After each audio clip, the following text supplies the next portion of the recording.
നിങ്ങൾ എങ്ങനെയാണ് കമ്മ്യൂണിസ്റ്റ് വിരുദ്ധത ഓരോന്നിലും ഫലപ്രദമായിട്ട് കൈകാര്യം ചെയ്യുന്നത് എന്നുള്ളതിൻ്റെ ഒരു സാമ്പിൾ പറയാനാണ്. കേരളത്തിൻ്റെ പരിസ്ഥിതി തകർക്കുന്ന നടപടികൾ സ്വീകരിക്കുന്ന റിയൽ എസ്റ്റേറ്റ് ബിസിനസ്സുകൾ നടത്തുന്ന ഏറ്റവും പിന്തിരിപ്പനായ രാഷ്ട്രീയക്കാരനാണ് അൻവർ എന്നാണ് നിങ്ങൾ ചിത്രീകരിച്ചത്. അങ്ങനെ മറന്നു പോകേണ്ട കാര്യമുള്ളതല്ല. അത് വളരെ വിദൂരമായ ഒരു ഭാവിയിലുമല്ല, ഭൂതത്തിലുമല്ല, സമീപ ഭൂതകാലത്ത് വന്ന ചർച്ചയാണ് ഞാൻ പറയുന്നത്.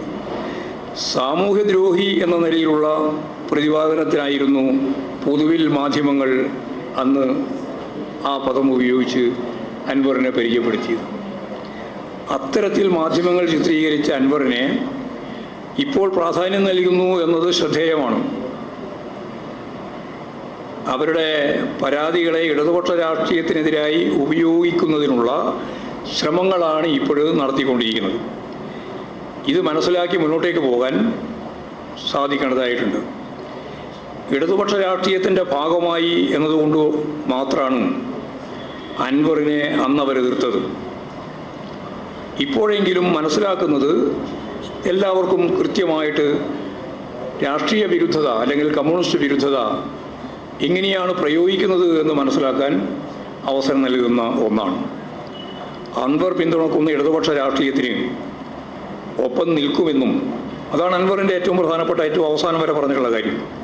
മുഖ്യമന്ത്രിയിൽ പൂർണ്ണ വിശ്വാസമുണ്ടെന്നും മുഖ്യമന്ത്രിയെ കണ്ട ശേഷം അൻവർ പ്രസ്താവിച്ചപ്പോൾ മാധ്യമങ്ങൾ അദ്ദേഹത്തെ ചിത്രീകരിച്ച് ഒറ്റ മിനിറ്റ് കൊണ്ട് ചിത്രീകരിച്ചുകൊണ്ടിരുന്ന ചിത്രത്തിൽ അങ്ങോട്ട് മാറ്റം വരുത്തിയിട്ട് അവിടെ ഒരു പുതിയ ജീവി താരതമ്യം ചെയ്യാനല്ലേ നിങ്ങളെല്ലാം പുറപ്പെട്ടത്?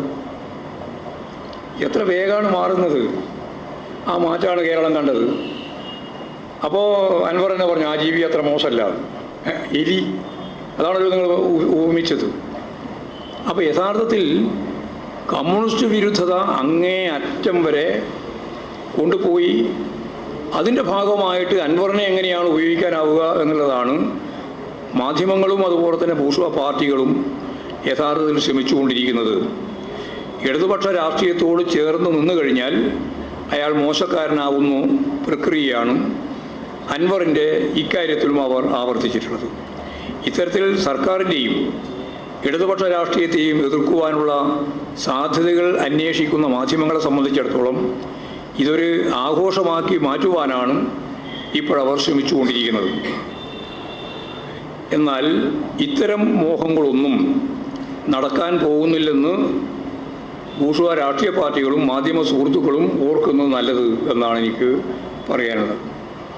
രാഷ്ട്രീയമായ കാര്യം വെച്ച് ഗവൺമെൻറ്റിനെയും പാർട്ടിയെയും ആക്രമിക്കുന്നതിന് ഇത്തരത്തിൽ ഉണ്ടാവുന്ന കാര്യങ്ങളെ ഉപയോഗപ്പെടുത്താൻ നിങ്ങൾ നടത്തുന്ന ശ്രമങ്ങളൊന്നും വിജയിപ്പിക്കാൻ നിങ്ങൾക്ക് സാധിക്കുന്നതല്ല.